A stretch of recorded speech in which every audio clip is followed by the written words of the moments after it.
ये जश्न कुरआनी है, ये फज़ल रहबानी है।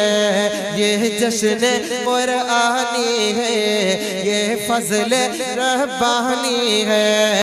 आइए अब हम आप हजरात के सामने एक ऐसे बेबाक मुकर्रिर और मुकर्रिर शोला बयां को पेश करने जा रहे हैं जो बहुत ही कम उम्र के अंदर अल्लाह तबारक व तआला ने जिनको बड़े ओहदे से नवाजा है और बड़ा दीन का काम उनसे ले रहा है।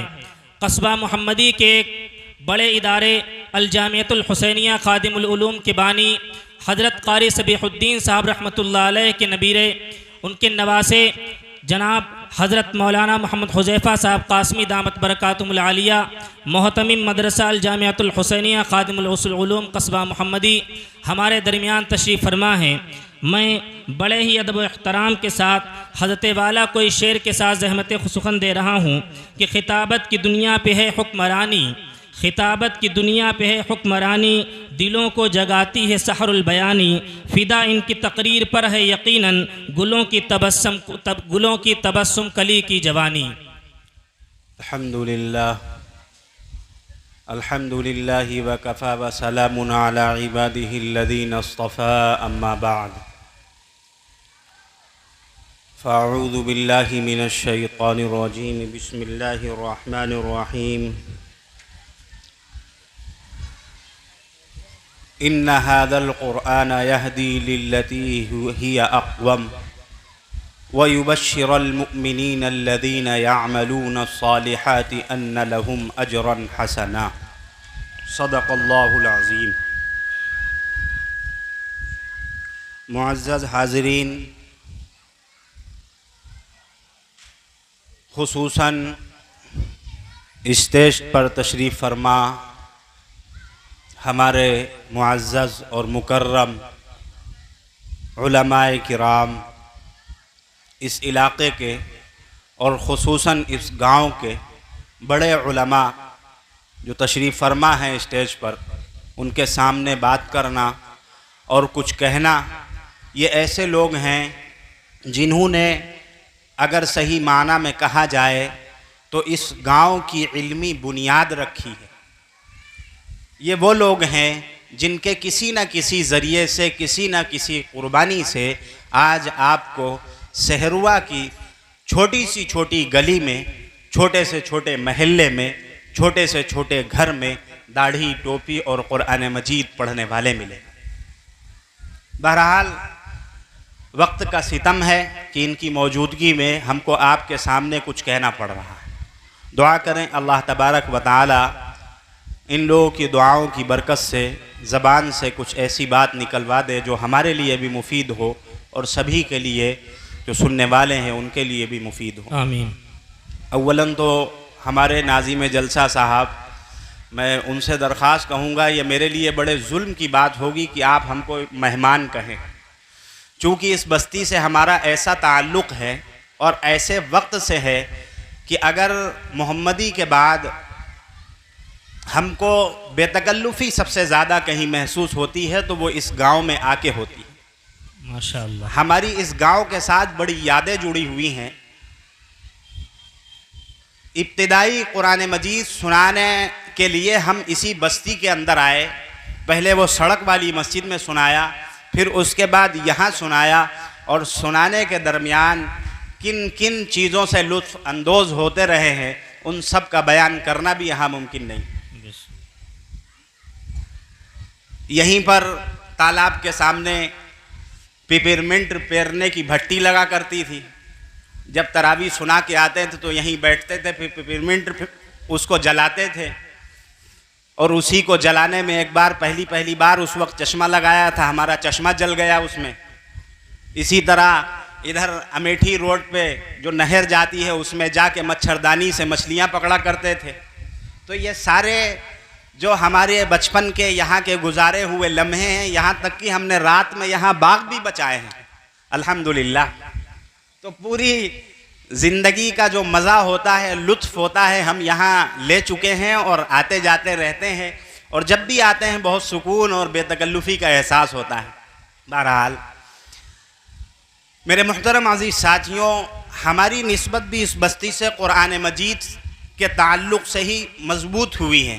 वैसे तो यहाँ के लोग जो पुराने लोग हैं वो हमारे बस्ती मोहम्मदी से जुड़े हुए हैं, खुसूसन इदारा महमूदिया से और उसके बाद फिर मदरसे हुसैनिया से, और हमारे नाना से, नाना मरहूम हज़रत क़ारी सबीउद्दीन साहब रहमतुल्लाहि अलैह से बहुत गहरा ताल्लुक़ रखते हैं। और जब इनके पास बैठो तो वो पुरानी बातें, पुराने वाक़यात और पुराने बहुत सारी ऐसी बातें हैं जिससे बहुत सुकून और फ़ायदा मिलता है। लेकिन फिर जो हमारा नया ताल्लुक़ यहाँ से जुड़ा है वो कहीं ना कहीं कुरान मजीद की निस्बत से ही मजबूत हुआ है। जो हम यहाँ तरावी सुनाने आए, 20 दिन 22 दिन यहाँ रुके और उसके बाद बेतकल्लुफ़ी होती गई, आना जाना होता गया। बहरहाल अल्लाह तबारक व तआला कुरान की निस्बत से हम सब को कुछ कहने और कुछ सुनने और उस पर अमल करने की तौफीक नसीब फरमा। सब्सक्राइब करें। काबिल मुबारकबाद हैं वो तमाम लोग जिनके बच्चे आज हिफ्ज़ कुरान मजीद मुकम्मल कर रहे हैं, और काबिल मुबारकबाद हैं वो बच्चे भी जिनका हिफ्ज़ मुकम्मल हो रहा है। देखिए, बड़ी क़ुरबानी अगर देखा जाए फिल वक्त तो उन माँ बाप की है जिनके दिलों में शौक़ पैदा हुआ। चूँकि आपको तो अभी शऊर भी नहीं है कि हमको किस रास्ते पर चलना है, किधर जाना है, कहाँ बैठना है, क्या पढ़ना है, इसका आपको अभी तमीज़ नहीं है। लेकिन काबिल मुबारकबाद हैं आपके वो सरपरस्त जिन्होंने आपके लिए इस बात को बेहतर समझा कि आपको कुरान मजीद का आलिम, कुरान मजीद का हाफिज़ और कुरान मजीद जानने वाला बनाया जाए। तो सबसे पहले मुबारकबाद उन्हीं के लिए है। और हदीस की तरतीब भी यही है। 12 आप सुनते होंगे कि ये हदीस आपके सामने आती होगी, जब अल्लाह तबारक व तआला क़यामत के दिन इकराम करेंगे तो सबसे पहले हाफिज़ के वालदैन का तज़किरा होता है। सबसे पहले उन वालदैन का तज़किरा किया जाता है जिनको ताज पहनाया जाएगा और जिनको इज़्ज़त और इकराम से नवाजा जाएगा। उसके बाद जाकर के उसका तज़किरा होता है जिसने कुरान मजीद को हिफ्ज़ किया है, याद किया है, जिसको अपने सीने में बसाया है। बहरहाल कुरान मजीद याद करना, हिफ्ज़ करना जहाँ बहुत बड़ी अज़मत की बात है, और हकीकत यह है कि कुरान मजीद की अज़मत से ही आज हम आप ज़िंदा सलामत हैं और दीन पर कायम हैं। क्योंकि ये बात जान लीजिए, कुरान मजीद दुनिया की रूह है। जिस दिन कुरान मजीद दुनिया से उठा लिया जाएगा फिर दुनिया बाकी रहने वाली नहीं है। क़यामत के करीब सबसे अजीब व गरीब अगर कोई वाक़ये होंगे तो उनमें से 2 वाक़ये होंगे। उसमें से एक ये है कि कुरान मजीद के सफ़हात तो बाकी रहेंगे, अल्फाज बाकी नहीं रहेंगे। और फिर जब अल्फाज बाकी नहीं रहेंगे, अल-क़ारिअतु मल-क़ारिया वमा अदराका मल-क़ारिया, ज़लज़ले आने लगेंगे। अल-हाक़्क़तु मल-हाक़्क़ा वमा अदराका मल-हाक़्क़ा, चीखो पुकार मचने लगेगी। इज़्ज़-समाउन फ़तरत इज़्ज़-समाउन शक़्क़त, पहाड़ चलने लगेंगे, आसमान फटने लगेंगे। गोया हर तरफ ऐसा माहौल होगा कि अब इसको बाकी रहना मुमकिन नहीं है। ये कब होगा? जब कुरान मजीद हमारे दरमियान से अल्लाह तबारक व तआला आसमान दुनिया पे उठा लेगा। तो कुरान मजीद इस दुनिया के लिए, इसके मानने वालों के लिए, इसमें बसने वालों के लिए एक रूह है। जब तक कुरान मजीद बाकी है हम जिंदा हैं, ये दुनिया भी जिंदा है। जिस दिन कुरान मजीद हमारे दरमियान से गया फिर अल्लाह के नबी सल्लल्लाहु अलैहि वसल्लम की वो हदीस साबित आएगी कि मरने वाले के लिए एहसान यह है कि जितनी जल्दी हो सके उसको दफन किया जाए। इसी तरह जितनी जल्दी मुमकिन होगा ये दुनिया भी फना हो जाएगी। इसलिए मेरे मुहतरम अज़ीज़ साथियों, जहाँ ये बरकत की चीज़ है, जहाँ ये एजाज़ की चीज़ है, जहाँ ये इकराम की चीज़ है, वहाँ ये बहुत सी जिम्मेदारियों की भी चीज़ है। कुरान मजीद हिफ्ज़ कर लेना सिर्फ काफ़ी नहीं है। कुरान मजीद को अपने सीने में बसा लेना सिर्फ काफ़ी नहीं है। कुरान मजीद के लिए, हिफ्ज़ के लिए बिठाल देना और बिठालने के बाद वालदैन का और सरपरस्त का मुतमईन हो जाना काफ़ी नहीं है। बल्कि हदीस के अंदर जो लफ्ज़ आया है वो ये आया है कि ऐसे आमिल कुरान मजीद जो अमल करने वाला हो कुरान मजीद पर, उसके वालिदैन के साथ इकराम और एजाज किया जाए। तो सिर्फ कुरान मजीद का, हरगिज़ ये मेरा कहने का मतलब नहीं है कि कुरान मजीद के हर हरूफ का याद कर लेना ये अज़मत की बात नहीं, बहुत बड़े अज़मत की बात है। दुनिया में कोई ऐसी इबादत नहीं है जो बग़ैर नियत के करी जाए और वो कबूल ना होए। कुरान मजीद के मुताल्लिक़ अल्लाह के नबी सल्लल्लाहु अलैहि वसल्लम फरमाते, चाहे समझ के पढ़ो या बग़ैर समझे पढ़ो, जैसे भी पढ़ो सवाब मिलेगा। लेकिन इसकी मुकम्मल कामयाबी के लिए शर्त इसके ऊपर यह है कि इसके ऊपर अमल ज़रूरी, चाहे वो हिफ्ज़ करने वालों का, चाहे हाफिज़ा करने वालों का, चाहे जिन्होंने हिफ्ज़ कराया है उनका, दोनों का इसके ऊपर अमल ज़रूरी है। तब जा कर के अल्लाह तबारक व तआला की तरफ से जो असल फ़ायदा, जो असल कहना चाहिए इस्तिफ़ादा, वो कुरान मजीद से हम हासिल कर सकते हैं। आज हमारे आपके दरमियान माहौल ये है, चूँकि हम भी एक मदरसे में रहते हैं, खिदमत करते हैं, देखते हैं ज़्यादातर माँ बाप, ज़्यादातर सरपरस्त ऐसे आते हैं जिनका कुरान मजीद से दूर दूर तक वास्ता नज़र नहीं आता। मेरे मोहतरम अजीज साथियों, खूब अच्छी तरह समझ लीजिए, खूब अच्छी तरह ये बात जहन में बिठा लीजिए, जब तक कुरान मजीद का जो सरपरस्त है, जो बच्चा पढ़ रहा उसका सरपरस्त है, उसके वरासा है, जब तक उनके अंदर अमल का जज्बा नहीं होगा, कुरान मजीद के हिफ्ज़ करने वाले के अंदर भी जज्बा पैदा नहीं हो सकता। जब एहतियात वालिदैन के अंदर आएगी तब बच्चे के अंदर आएगी। जब बड़ों के अंदर गुनाहों से रुकना आएगा, नमाज की पाबंदी आएगी, अच्छे कामों को अपनी ज़िंदगी के अंदर उतारना आएगा, तब कुरान मजीद हिफ्ज़ करने वालों के अंदर आएगा। आज हम ये चाहते हैं हमारा बच्चा हिफ्ज़ कर रहा है, वो खूब एहतियात करे, खूब नेक नेक काम करे, हराम से बचे, बुरे कामों से बचे, नमाज की पाबंदी करें। हम करें या ना करें, बाज़े तो अल्लाह हिफाजत फरमावे, ऐसे ऐसे लोग हैं कि जिनके बच्चे हाफिज हो गए या हाफिज हो रहे, उनको जुमे की नमाज तक नसीब नहीं होती। हमारे सहाबा का तरीका ऐसा नहीं था। उनकी कोशिश सबसे ज्यादा ये होती थी कि पहले हम खुद कुरान मजीद पर अमल करने वाले बने, ताकि हमारे बच्चों के अंदर भी वही माहौल, वही दीन, वही जज्बा पैदा हो। एक सहाबी रसूल हैं हजरत अबू जाना रज़ियल्लाहु ताला अन्हु, रोजाना बहुत शौक से फजर की नमाज पढ़ने हमारे आका मोहम्मदुर रसूलुल्लाह सल्लल्लाहु अलैहि वसल्लम के पीछे तशरीफ़ लाते हैं और कोशिश ये करते हैं कि आगे से आगे हमको मौका मिले कि हम इनके पीछे नमाज पढ़ लें। रोज़ाना की कोशिश यही होती। नमाज पढ़ते हैं, नमाज ख़त्म होने के बाद फ़ौरन उठ के चल देते हैं। हमारे आका मोहम्मदुर रसूलुल्लाह सल्लल्लाहु अलैहि वसल्लम कई रोज़ तक ये अमल देखते रहे। एक दिन बुलाया उनको, ए अबू दुजाना, क्या तुम इस बात के मोहताज नहीं हो कि तुम अपने अल्लाह से कुछ मांगो, अपनी ज़रूरियात उनके सामने रखो, अपनी बातें उनके सामने रखो, अपने दिल का हाल उनसे कहो।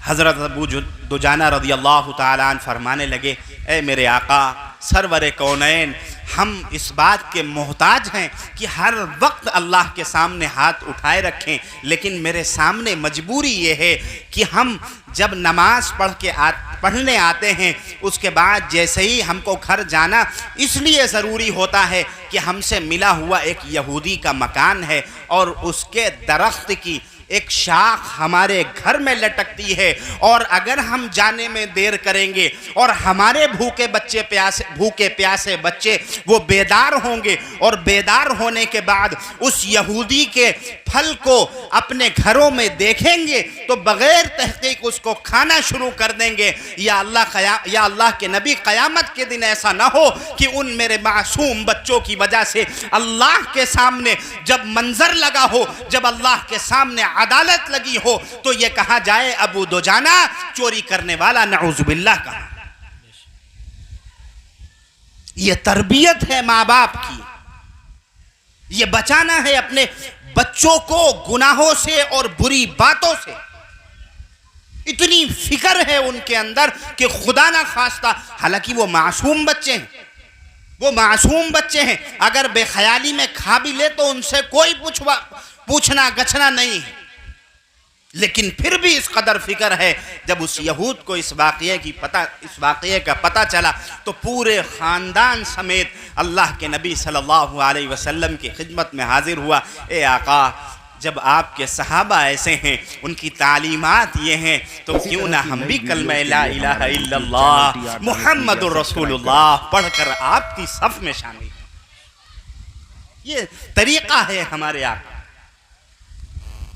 आज हम आका का नाम भी लेते हैं, उनकी बातें भी करते हैं। अभी भी उनके लिए नात पढ़ी गई, बहुत जज्बाती अशआर पढ़ते हैं, बहुत बड़ी बड़ी बातें करते हैं, लेकिन कम से कम उनकी ज़िंदगी को खंगालने की कोशिश तो करो। कम से कम उनकी ज़िंदगी को देखने की कोशिश तो करो। हम लोग ये समझते हैं, ज़्यादातर हम लोगों के सामने वाक़यात आते हैं कि हमारे आका मोहम्मद रसूलुल्लाह सल्लल्लाहु अलैहि वसल्लम के फ़ला दुश्मन थे, अबू लहब दुश्मन थे, अबू जहल दुश्मन थे, फ़ला इब्ने उबई इब्ने खल्फ दुश्मन था, और फ़ला थे मुस्तकिल उतबा शैबा न जाने किनके किनके नाम आते रहते। लेकिन मेरे मोहतरम अज़ीज़ साथियों, ये हमारे आका की नबूवत के बाद की ज़िंदगी, नबूवत से पहले भी ज़िंदगी उठा के देखो। वो जो कुरान का अमीन है, जिसके ऊपर कुरान नाजिल होने वाला है, जिसके ऊपर, जिसके सीने पर वो कुरान नाजिल होगा, उसकी ज़िंदगी कुरान नाजिल होने से पहले कैसे थी? मुताला करें आप उस ज़िंदगी का। मैं ये समझता हूँ अल्लाह के नबी सल्लल्लाहु अलैहि वसल्लम के ऊपर कुरान नाजिल होने से पहले कोई दुश्मन, कोई बुरा कहने वाला, कोई उनकी बुराई करने वाला मौजूद नहीं था। क्यों? अगर आप उसकी वजह, उसके पीछे क्या जो बात उठा के देखेंगे तो आपको यह समझ में आएगा कि हामिल कुरान, जिनके ऊपर कुरान नाजिल होना था, उनकी जिंदगी ऐसी साफ सुथरी, ऐसी पाकीज़ा, ऐसी बेमिसाल थी। न उनका किसी से झगड़ा, न उनको किसी से तकलीफ, न वो किसी के सामने परेशान, न वो किसी को सताएं, न किसी को गाली दें, न किसी का माल हड़पें, न किसी के घर पे जाके बैठ करके बुराइयां करें। कोई ऐसी चीज नहीं थी जो उनके अंदर मौजूद होती जिसको आवाम में बुरा समझा जाए। ये जिंदगी उस शख्स की थी जिसको कुरान अपने सीने पे उठाना था। मेरे मोहतरम अजीज साथियों, हम भी अपने बच्चों की ऐसी परवरिश करें, इस तरह उनको पालने की कोशिश करें, जब ये कुरान मजीद अपने सीने पर लें, अपने सीने पर उतारें तो बिल्कुल साफ सुथरे, पाक, साफ, शफ़ाफ हों। बिल्कुल इनके किरदार पर कोई उंगली उठाने वाला ना हो, इनके सिलसिले में कोई बुरी बात कहने वाला ना हो। लेकिन वो तरबियत उसी वक्त मुमकिन है जब हम खुद उन बातों के ऊपर अमल करें, जब हम खुद उन बातों को अपनी जिंदगी में शामिल करें। जैसा कि मैंने शुरू में कहा, कुरान मजीद के बगैर कोई चारा दुनिया में नहीं है। कुरान के बगैर कोई चारा, आप दुनिया में जितनी बड़ी कामयाबी चाहते हो, जितना ज़्यादा आगे बढ़ के देख लें, जितना ज़्यादा आगे पहुँच के देखें, लेकिन आखिर में अगर आपको कामयाबी चाहिए तो ये कुरान के तरीक़े पर और कुरान के साथ अपने आप को जोड़ करके आपको कामयाबी मिलेगी। कौन सी चीज़ आखिर है जो कुरान हमको नहीं सिखलाती? निकाह का तरीक़ा वो कुरान बताता है, मैयत को दफनाने का तरीक़ा वो कुरान बताता है, निकाह का तरीक़ा वो हमको कुरान बताता है, तलाक़ का तरीक़ा वो हमको कुरान बताता है, सफ़र के मुसाफिर के साथ कैसा बर्ताव करना चाहिए ये कुरान बताता है, मिस्कीन के साथ कैसा बर्ताव करना चाहिए ये कुरान बतलाता है, यतीम के साथ कैसा मामला करना चाहिए ये कुरान बतलाता है। क्या नहीं है कुरान में आखिर? कुरान मजीद पूरी निज़ाम ज़िंदगी है जो अव्वल से आखिर तक ज़ालिकल किताबु ला रैब फी, कोई शक नहीं, कोई इसमें शुबहा नहीं, इसके ऊपर आने वाले के लिए कामयाबी ही कामयाबी है, इसको छोड़ने वाले के लिए बुराई ही बुराई है। क़द तरक्तु फ़ीकुम अमरैन लन तज़िल्लू मा तमस्सक्तुम बिहिमा किताबुल्लाह व सुन्नत रसूली। अल्लाह के नबी सल्लल्लाहु अलैहि वसल्लम फरमाते हैं तुम्हारी कामयाबियों के लिए ज़रूरी है, लाजिम है कि तुम कुरान को अपने सीने से लगाओ, उसको मजबूती से पकड़ो और हमारा तरीक़ा तुम्हारी ज़िंदगियों में होना चाहिए। फिर ये ज़िंदगियों की परेशानियाँ, ये लोगों के ख़तरात, ये लोगों के मसाइल तुमको अपनी जगह से हिला नहीं पाए। लेकिन उसके लिए ज़रूरी यही है कि हम कुरान मजीद के मुताबिक ज़िंदगी गुजारें। और अल्लाह तबारक व तआला तो इतना रहम वाला है, इतना रहम वाला कि अगर कुरान से हम ज़रा सी अपनी निस्बत जोड़ लेते, सिर्फ पढ़ना शुरू कर देते, और यहाँ तक नहीं, अगर हम नहीं पढ़ पाते, अटक अटक के पढ़ते, हमारी ज़बान मोटी, हमारी ज़बान से अल्फाज नहीं निकलते, अम्मा आयशा सिद्दीक़ा रज़ियल्लाहु तआला अन्हा फरमाती ऐसे शख्स के लिए आका फरमाते हैं दोहरा अज्र है, जो अटक अटक के पढ़ता, जिसको पढ़ना नहीं आता।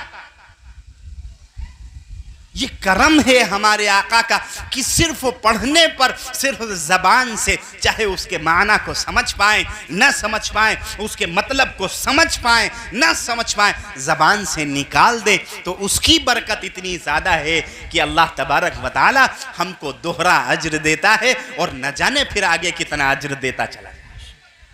जब सिर्फ पढ़ने का, उसको देखने, यहाँ तक कि देखने का भी सवाब है।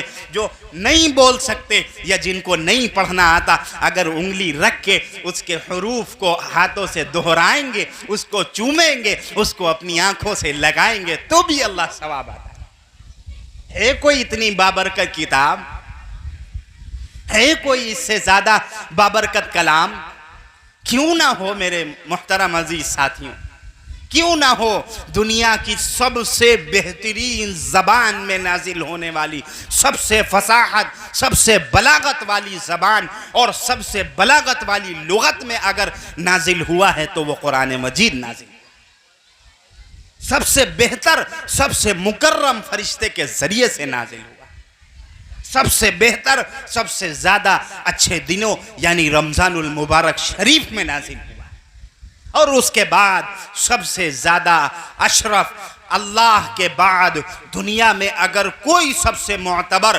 सबसे अफजल है तो वो हमारे आका हैं, उनके ऊपर नाजिल हुआ।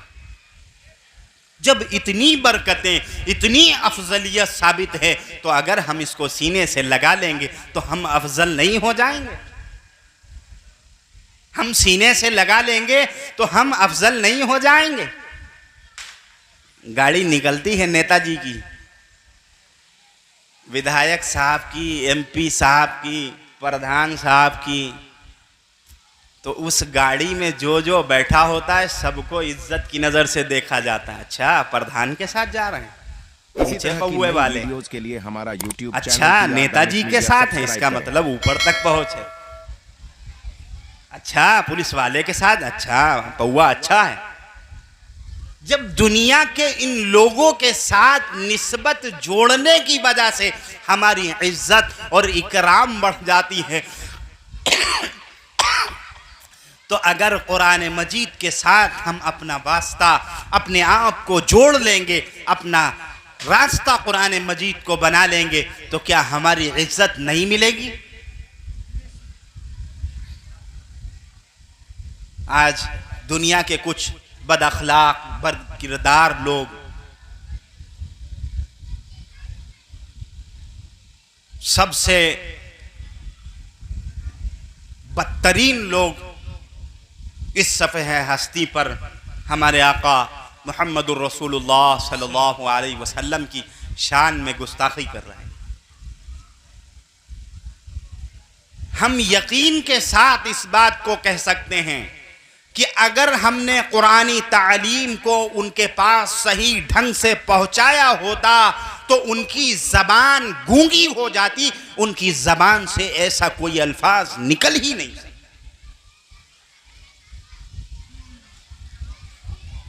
कुरान की तालीम, कुरान का माहौल देखना तो अल्लाह के नबी सल्लल्लाहु अलैहि वसल्लम का माहौल देखो।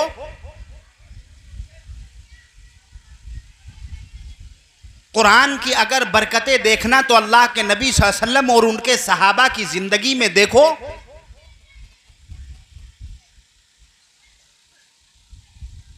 हजरत ज़ैद बिन हारिसा रज़ियल्लाहु ताला अन्हु बहुत बड़े सहाबी हैं और अल्लाह के नबी सल्लल्लाहु अलैहि वसल्लम के गुलाम हैं।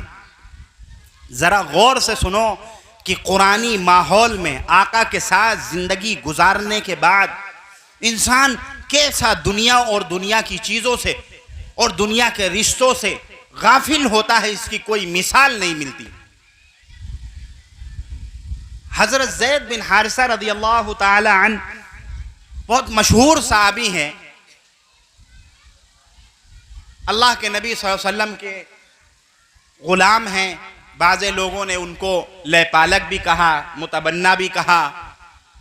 तो अल्लाह तबारक व तआला ने उसके मुताल्लिक़ कुरान मजीद में अहकामात जारी फरमाए। बहरहाल हज़रत ज़ैद बिन हारिसा रज़ियल्लाहु ताला अन्हु पहले से ग़ुलाम नहीं थे, लेकिन ये धोखे से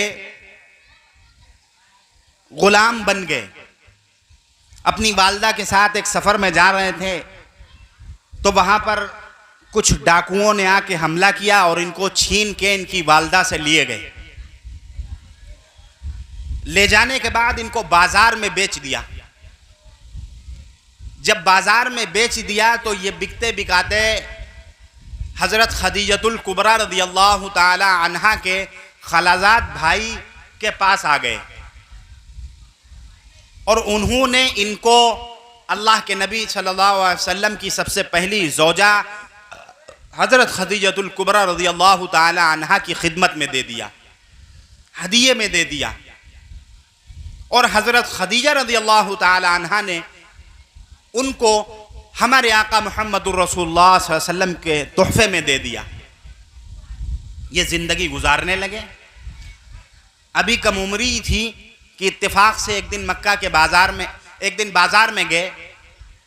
बाज़ार में जाने के बाद इनके जहाँ के ये रहने वाले थे वहाँ के कुछ लोग इनको मिल गए और इनको पहचान लिया। फिर वो चले गए और जाने के बाद इनके वालिदैन से पूछा कि तुम्हारा बेटा कहाँ है? कहा हमको क्या मालूम कहाँ है। कहा फला फला जगह हम तुम्हारे बेटे से मिल के आए हैं। तो अब इनकी वालदा ने इनके वालिद से कहा ना सुबह देखो ना शाम, फौरन निकलो और जाकर के ज़ैद बिन हारिसा को लेके आओ। चुनांचे हज़रत ज़ैद के वालिद, हज़रत ज़ैद के चचा और हज़रत ज़ैद के भाई जो कि जबला बिन हारिसा के नाम से मशहूर हैं, ये तीनों लोग ये बाद में ईमान भी लाए। ये तीनों हजरात चल दिए और जाने के बाद अल्लाह के नबी सल्लल्लाहु अलैहि वसल्लम की खिदमत में पहुँचे और बहुत सा माल, बहुत सी चीज़ें अपने साथ लेके गए कि यह सब दे करके हम उनको अपने साथ ले आएंगे। अल्लाह के नबी सल्लल्लाहु अलैहि वसल्लम से अर्ज़ किया, ए आका मुहम्मद रसूलुल्लाह सल्लल्लाहु अलैहि वसल्लम, हमारा बेटा, हमारा बच्चा आपकी खिदमत में है, हमको मालूम यह हुआ है, हम उसको ले जाना चाहते हैं। तो आका ने कहा ले जाओ, और इस माल और ज़र की भी ज़रूरत नहीं, हम उसको बुलाए देते हैं, वो जाना चाहे तो तुम उसको ले जाओ, लेकिन उससे ज़बरदस्ती ना करना। चुनांचे वो बुलाए गए। बुलाने के बाद मिलने के बाद खूब ज़ारो क़तार रोना हुआ, गले मिल के रोए, बहुत देर तक रोते रहे। जब रोने का सिलसिला बंद हुआ तो उनके वालिद ने कहा, उन्होंने नहीं कहा, उनके वालिद ने कहा बेटा घर चलो। अब वो खामोश। कहने लगे अब्बा जान हमारी वालदा से मिलने की कोई तरतीब बना दो, चाहे हम खुद जाके मिलावें या वो यहाँ आ जावें, लेकिन हम यहाँ खुश हैं, हम नहीं जाएंगे। अरे उनके वालिद सकते में आ गए, ये बेटा क्या कह रहा? अरे अपनी माँ को छोड़ने के लिए तैयार, अपने बाप को, अपने भाई को, अपने चचा को, उनके सामने ये कह रहा हम नहीं जाएंगे। अल्लाह के नबी सल्लल्लाहु अलैहि वसल्लम वहां से हट गए कि हो सकता है हमारी मुरव्वत में कह रहे हो। हट गए आका। फिर पूछा उनसे, कहा नहीं। फिर उन्होंने जुमला जो फरमाया, कहा पूरी दुनिया और दुनिया में जो चीजें हैं, जो रिश्ते हैं, वो हमारे आका के बराबर नहीं होती। हम दुनिया के हर रिश्ते को आका पर तरजीह देते हैं। कोई आका से बड़ा हमारे लिए नहीं हो सकता, आका पर तरजीह नहीं दे सकते। हजरत जबला बिन हारिसा रज़ी अल्लाह ताला अन्हु, जो उनके भाई हैं, बाद में ईमान लाए, कहने लगे ये जुमला हमारे दिल में ऐसा पेवस्त हुआ, ऐसा घुसा है कि ऐसी क्या बात है इनकी सोहबत में, इनकी संगत में, इनके साथ उठने बैठने में, कि ये गुलाम है बाकायदा, उनकी गुलामियत में इसको रहना पसंद है, आज़ादी नहीं पसंद है, और ये सब रिश्तों को ठुकरा रहा और कह रहा हम नहीं जाएंगे। चुनांचे उनको वो मजबूर हुए इस बात पर कि वो ईमान लाए, अल्लाह के नबी सल्लल्लाहु अलैहि वसल्लम की खिदमत में हाजिर। मेरे मोहतरम अज़ीज़ साथियों, ये किस माहौल का असर था? ये कुरानी माहौल, कुरान पढ़ने, कुरान सुनने, उस पर अमल करने का माहौल। आज हमारी बस्तियां वीरान, आज हमारी बस्तियों से बरकत उठी हुई, हमारे घरों से रहमत उठी हुई है। पहले जब हमारे बड़े बतलाते, जब गलियों से निकलते थे तो घरों से कुरान मजीद की आवाज़ कानों से टकराती थी। आज पूरे के पूरे महल्ले लांघते चले जाओ, कोई इक्का दुक्का कहीं मिल जाए तो मिल जाए। चूँकि हमारा मदरसे हुसैनिया भी बिल्कुल लबे सड़क है, सुबह फजर के लिए जब मस्जिद जाओ तो देखना ये होता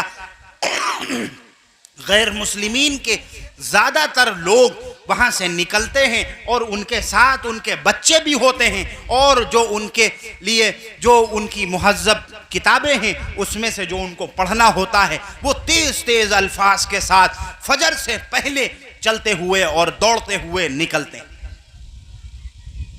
और उस वक्त हमारे बच्चों को देखा जाए, हमारे घर के लोगों को देखा जाए तो कुरान की तालीमात, कुरान के अहकामात से कोसों दूर हम अपने बिस्तरों को गर्म कर रहे हैं। मेरे मोहतरम अजीज साथियों, बहुत अच्छी बात है जो बच्चे हाफिज हुए, जो बच्चे हाफिज हुए हैं और जो उनको हाफिज बनाने वाले हैं। ये मैं बातें इसलिए कह रहा कि देखिए ये मेरी बस्ती है, ये मेरा समझिए अपने घर की तरह है। हम आपसे बेतकल्लुफ़ हैं, हम साथी हैं, हम एक दूसरे से आपस में कोई बात हो हम आपसे कह सकते हैं, आप हमसे कह सकते हैं, वरना हमारी ज़रूरत नहीं इस तरह हम किसी के सामने इस तरह बातें कह सकें। लेकिन चूँकि आप लोगों से एक बहुत पुराना और गहरा रिश्ता है इसलिए कह रहे। मेरे मोहतरम अज़ीज़ साथियों, ज़रूर अपने बच्चों को हाफिज़ बनाओ, आलिम बनाओ, उसकी बरकत है, उसकी अज़मत है, लेकिन उसके साथ साथ अपनी ज़िंदगियों को दीन पर लाने की कोशिश। मैंने यहीं इसी बस्ती में देखा है, अच्छे अच्छे घरानों के लोग खेतों पर काम करते रहते हैं और जुमे की नमाजें होती रहती। आज अब जलसा कर लेंगे, यहाँ बड़े बड़े मुकर्रिर आएंगे, बयान करके चले जाएंगे।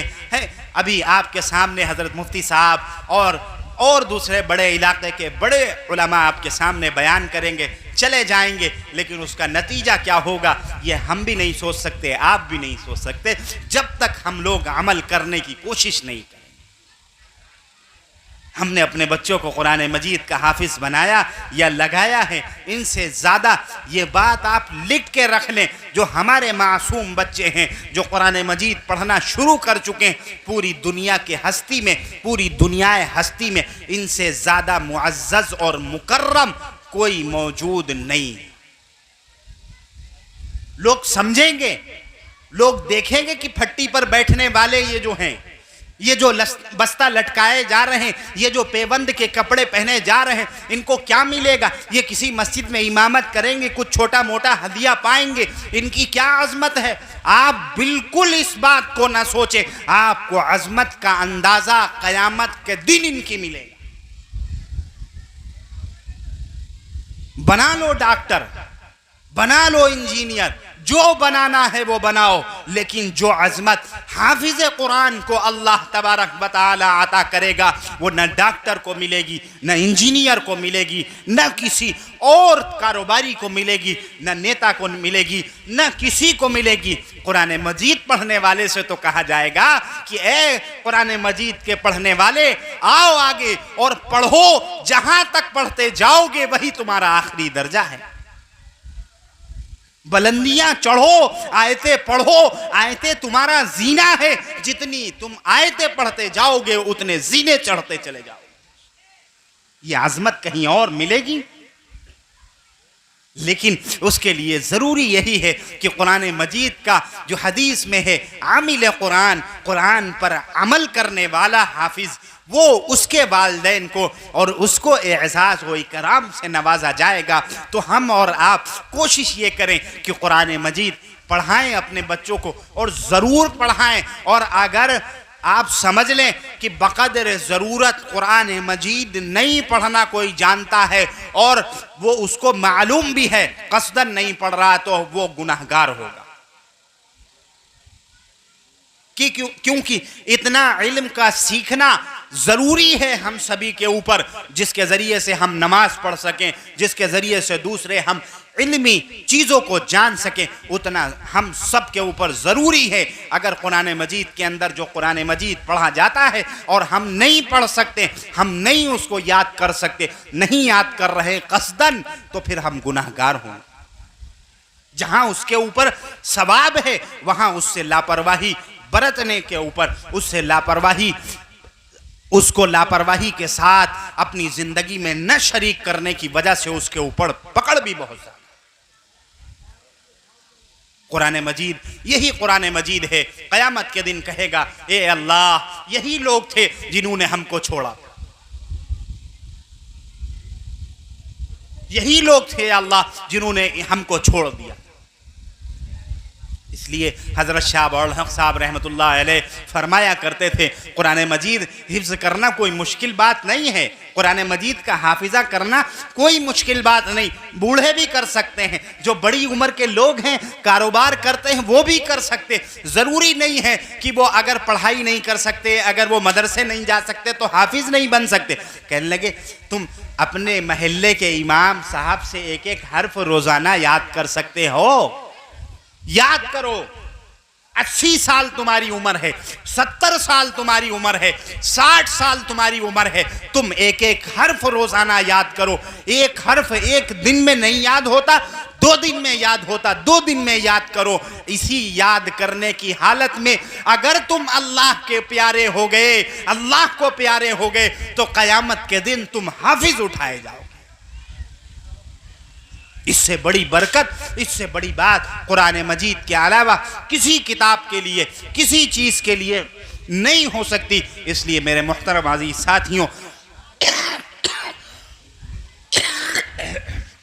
चूँकि हज़रत मुफ्ती हसानुल्लाह साहब दामत बरकातुहुमुल आलिया भी तशरीफ़ ले आए हैं और वो बयान फरमाएंगे और उनकी बातों से आप इस्तिफ़ादा करेंगे। हम तो क्या कह पाएंगे बाद और क्या आपको समझा पाएंगे। असल तो यही लोग हैं जो कुरान के माहिर हैं, जिनके बारे में अल्लाह के नबी सल्लल्लाहु अलैहि वसल्लम ने फरमाया, क़यामत के दिन कुरान के माहिरों के साथ अल्लाह वो एजाज़ और इकराम फरमाएगा जो फरिश्तों और अंबिया के साथ फरमाएगा।